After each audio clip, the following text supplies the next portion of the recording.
The views, thoughts, and opinions expressed are the guest's own and do not represent the views, thoughts, and opinions of AIHA. AIHA does not endorse any guest or the entity that they represent. On this episode of Healthier Workplaces, we speak with Isabel Barcarella about AIHA's Career and Employment Services Committee.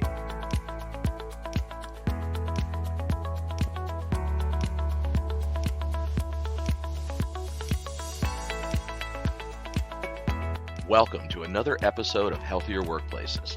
I'm Bob Krell, founder and publisher of Healthy Indoors Media, and your host for this program from AIHA. Stay with us. The newly updated 6th edition of the Noise Manual is available at the AIHA University Bookstore. This edition contains new chapters on impulse noise, ototoxicants, fit testing, and community exposure. Noise is an omnipresent hazard for industrial hygienists and OEHS practitioners. Find the right information with this valuable resource for noise prevention and more in your workplace and communities. Update your noise knowledge today. Available in print and digital formats. Visit aiha.org/noise for a free preview.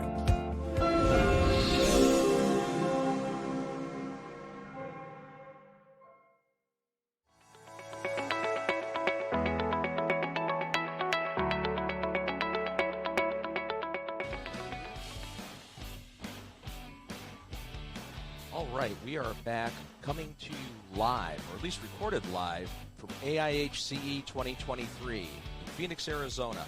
I'm Bob Krell, the host of the Healthier Workplaces show for AIHA, and thanks for joining us again. So with me today, I have Isabella Barcarella, and I got it right too. So there you go. Not bad for a Monday. So you're on the Career and Employment Services Committee. That's correct. And tell us a little bit about what is your role and what is the role of that committee as far as what are you providing? Yeah, definitely. I'm one of the volunteers on the Career and Employment Services Committee and a past chair. And the committee consists of volunteers that represent industrial hygiene across all the sectors and levels of their career, and we are focused on providing resources, developing resources, and sharing resources to help industrial hygiene professionals in their career. So we have resources that are available on the Career Advantages page of the AHA website, and it could include things like resume examples, career portfolio examples, past presentations that we've done.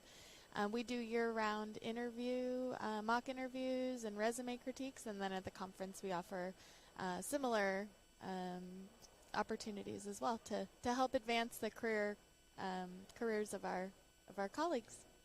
So in the context of OEHS, why are portfolios so important for career development? Well, I've used a portfolio in every interview that I've been a part of, and I've also heard really positive things of a career portfolio being used in job advancement, such as a promotion or really trying to sell yourself in your career in other formats.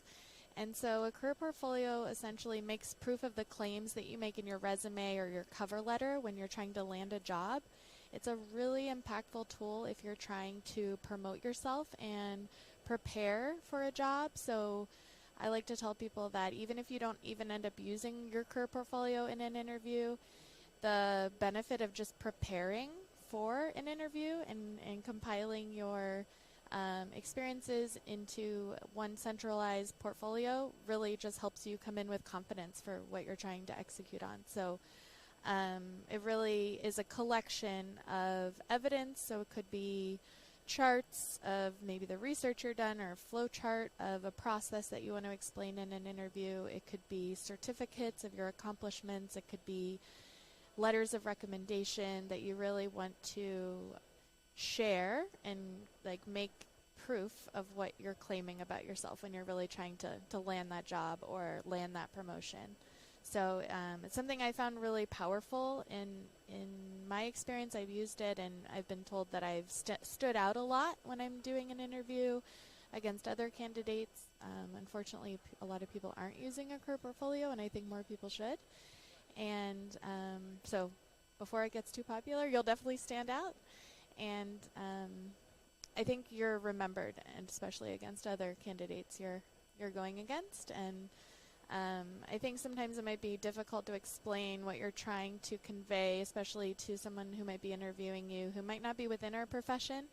And it really helps us explain ourselves and really flex our self-promotion muscle. So I'm assuming there's some key elements, to that portfolio, right? And tell us a little bit, a little detail, give us a quick overview on that. Yeah, so a career portfolio is really what you want it to be. It's not something you're actually handing over to the person you're trying to promote yourself to. You can organize it however you want. Some sections I have in my portfolio are personal characteristics, knowledge, skills, and accomplishments. So I have evidence of that for myself, projects I've worked on, charts, like I said, letters of recommendation or reference, and transcripts, whatever you might want to share during this time. And I organize it in a very professional way in a clear binder, and have it ready to go whenever I want to talk about that particular topic. So it's supposed to be an organic way to share those claims that you make about yourself. And you could actually adapt the sections to maybe the values of the company you're interviewing with, or make up your own sections. As long as you can access them, the main idea is to just have them readily available so you could share them at the appropriate time. So is there any specific advice you have, as far as strategies, for OEHS professionals? How do you do this? Yeah, well, we have a lot of resources on the Career Advantage website. So first I tell you to go there. There's an example career portfolio that's actually posted that I helped put together and compile. And at the conference, we often have this as a topic we have presentations on, and a lot of those resources are available on the Career Advantage's website. And there's books about this. You can reach out to any Career and Employment Services committee member to get more information on it, but we can guide you with a workbook, and we have some worksheets we can lead you to as well, to kind of how do you identify which documents you want to include in your portfolio, and then really make it your own. And my advice is that you have a master portfolio that kind of has everything you might want to share in an interview or a job promotion discussion. And before you go and have that conversation, you pull out the ones that you think are the most relevant that might come up in that conversation, and that's what you bring with you to the interview. So really, it's the other thing I like to share is that it's a live folder of information. So as things come up, you might receive an email from your manager that commends you for something you did that was really awesome, and you can print that out and put it right in your folder, or I have a folder on my computer that I put everything into as well. So it's just a working folder that you constantly think about, and you can add more documents and grow it and grow it and grow it. And then when you have the opportunity to have those conversations or interviews, you can turn to it and you're already mostly prepared to have that conversation. So what are I guess to drill down a little bit deeper, what are some of the common misconceptions or even challenges that people face in interviews or performance reviews that you think would be things that they should be aware of? Yeah, I think the preparation for an interview plays a really key role, I think, in how you present yourself. And all the resources that the committee provides will really help you go in strong and confident for what you're about to do. I think self-promotion doesn't come naturally for everybody, myself included. And so it's something I really have to practice and work on. And over time, I've actually been able to kind of improve my self-promotion skills through all the resources that the Career and Employment Services Committee offers. And another challenge I've seen is we're working in a very virtual environment now. So there's a lot of communication that goes missing when you're in a virtual setting, or something you might intend to share but doesn't come across the same way when you're not in person. So you might be on video, but it's a different experience. So I think it's it's learning to adapt to our environment, which is more virtual. And something I'm trying to explore more is like, how would you share a career portfolio in a virtual interview? Sharing your screen, what kind of prep questions would you have for the interviewee about, do I have permission to share my screen in this interview? So there's some challenges I think we're gonna look to, and as a committee, try to provide those resources to adapt to the virtual environment that I think we're going into. Yeah, and you're seeing more and more of that now, right? As far as virtual type interviews, and yeah, it's a totally different environment, isn't it? Absolutely. And, yeah. And then the other thing I was going to say is salary negotiation. So I think if you don't have the resources or the scripts of how would you ask for a higher salary or a fair salary in an interview, you might not feel prepared or confident to have that conversation. Sometimes salary is brought up in the first interview and you might not feel prepared in how you're going to answer that question. So I think that's another really good area where the committee could come in to help guide OEHS professionals in being prepared for that conversation. What would you say? What's the appropriate salary, by referring to the salary survey that AIHA did. There's so many resources that you can turn to before you even have that interview. I mean, the salary thing specifically seems like that could get awkward and very uncomfortable, right? It can. As an employee or a new hire coming in, and that's you're trying to sell yourself, but then now it's a role reversal to some extent, because you're asking for something. Yes. Yeah. So how does that really differ? Again, I guess you have to have a plan. You just don't go in and wing that. Yeah, I think you have to know what you're asking for when you go in for that interview or promotion conversation, and know what's a fair thing to ask for, or what would you ask for if you do ask for a reach salary, that you're acknowledging that is a reach salary, so you can continue that negotiation process. So I think going in with knowledge is really key to meet in a place where everybody's comfortable. Okay, so how does the Career Employment Services Committee assist OEHS professionals in navigating career advancement opportunities? Because that's okay. You're an employee. It's a different scenario. You've been there for a while. And how can a professional do career advancements within the structure of an organization, or when do they need to start seeking other organizations to move up?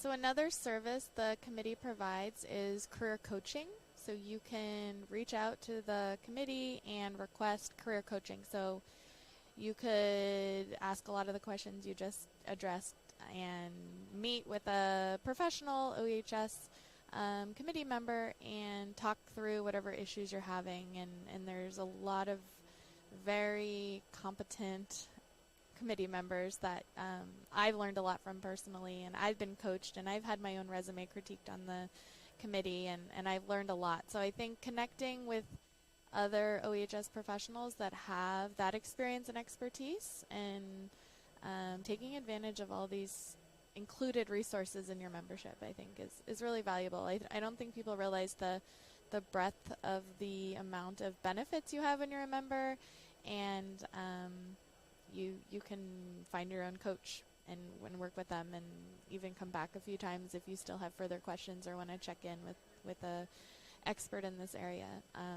You might want to say you want to go into like academia, and that's not an area you have experience in.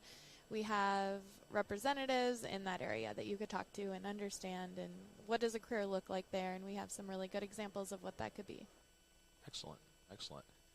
All right. So there was a follow-up to that. Okay, no, I actually covered that. Okay, we should career advancement opportunities.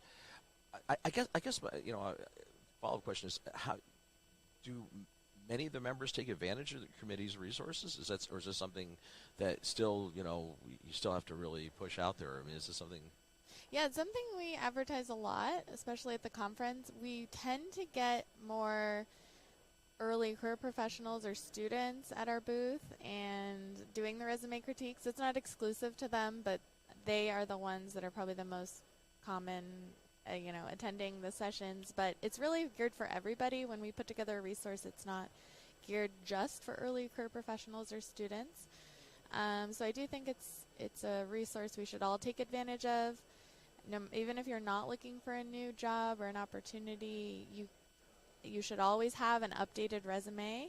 And like I mentioned before, with the career portfolio, it's something you can add to as a live folder of, the evidence that you're collecting over time, so that when you do need it, it's already ready and prepared for you. So at every stage of your career, you can use these resources. Makes total sense. Well, listen, Isabella, thanks so very much for coming here and sharing this information. And I think it's definitely valuable for everybody that's a professional to take advantage of what your committee's doing. Absolutely. Thank you for having me. All right. So we're going to continue our live recording and coverage from AIHCE 2023 here in Phoenix, Arizona. I'm Bob Krell, founder and publisher of Healthy Indoors Media, and the host of AIHA's Healthier Workplaces show. So stay tuned. We'll be seeing more from the event throughout the course of the day. So that's our show for this week.